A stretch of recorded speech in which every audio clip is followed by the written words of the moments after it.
All right, so let's just jump right in.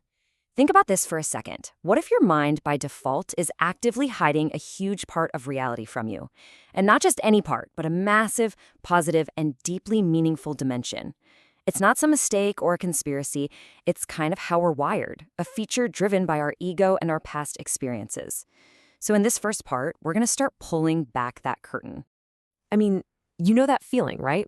Where you're just stuck in these thought loops, replaying old conversations, worrying about the future, and you just get this sense that you're missing what's actually happening right here, right now. It really is like being a camera stuck on a super tight zoom. You're staring so hard at one little detail that you totally miss the breathtaking landscape all around you. So what's causing this zoom lock? Well, a great way to think about it is as an interference pattern. Imagine your thoughts, your beliefs, your whole sense of self are constantly creating ripples in a pond. Now, any new experience, any fresh moment has to pass through all those existing ripples.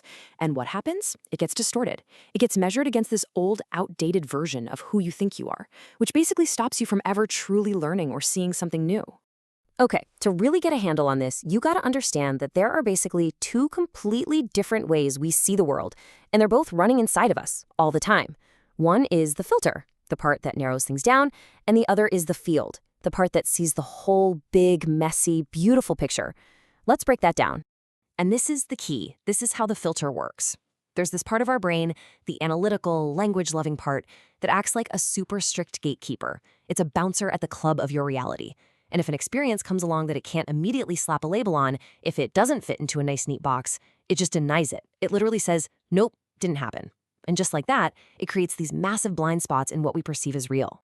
So you've really got these two opposing worlds living inside your head. On one side, there's the left brain nation. That's your inner manager. It's all about control, slicing reality up into tiny, manageable pieces that it can define. But then you have the right brain world, and it's playing a totally different game. It sees the whole context, all the relationships, all the connections.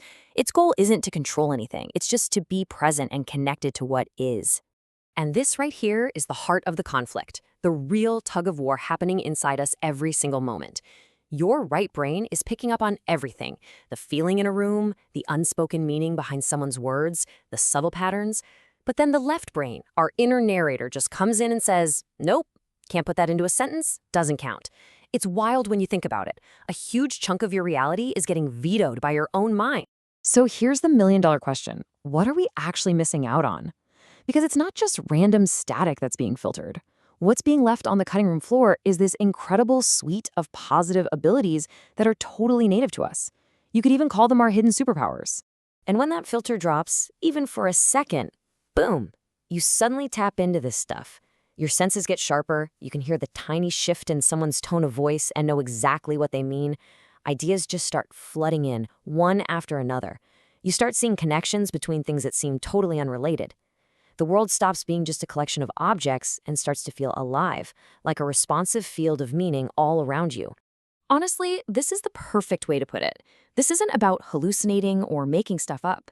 It's about finally seeing what's already there, but with a level of clarity and vibrancy you didn't know was possible. It's like you've been watching the world on an old fuzzy TV and someone just switched on the 8K high-definition display. Everything just pops. Now, here's where it gets really interesting, because our culture has a big problem. We take these moments of high-res perception and we slap a label on them, dysfunction. We call them a problem to be solved. But what if we've got it completely backward? What if these experiences aren't noise at all, but a crystal clear signal? I mean, just think about it. If you say you're being flooded with too many ideas, people might worry you're overwhelmed or unstable. If you say you're highly sensitive to your environment, it's often treated like a weakness. And if you start seeing meaningful coincidences everywhere, people might think you're losing touch. The default reaction is almost always to manage it, to quiet it down, to make it go away. But here is the radical, powerful reframe. These states are not bugs in your personal software. They aren't errors in the system. They are, and I absolutely love this phrase, solutions in disguise, pointing you toward a much more direct and powerful way of being in the world. So instead of being something you need to fight, these experiences are actually your own system showing you what it's truly capable of. They are information-rich moments, little glimpses of the amazing abilities we were just talking about. They're a sneak peek of your real potential when that filter is temporarily down. So let's be clear. The idea here isn't to just tear down the filter and live in a constant state of chaos. Not at all. The real goal is to build a bridge, to create a new, much healthier and more balanced partnership between these two powerful ways of seeing. The old model, the one most of us are running on, has the left brain as the commander-in-chief. It's the boss, and the right brain is this quiet subordinate whose brilliant ideas are usually ignored. The whole game is about control and certainty. But in the new model, we flip the script. The right brain, with its holistic, big-picture vision, becomes the master. And the left brain? It becomes the brilliant emissary, the master craftsman who takes that vision and gives it form and language in the world. And that is the invitation. What happens when your analytical mind stops being a tyrant and starts serving the profound wisdom of your holistic mind? Well, you don't just get those flashes of insight that disappear a second later. You get insights that land, insights that take root, that have substance, and that can genuinely change your world. You know, when you look at it this way, it seems like we as a culture maybe didn't listen to this deeper way of knowing. We built our entire world based on that narrow, Zoom-locked view. But the amazing thing is, that other potential, that memory of what our consciousness is truly capable of, it never went away. It's still there, waiting.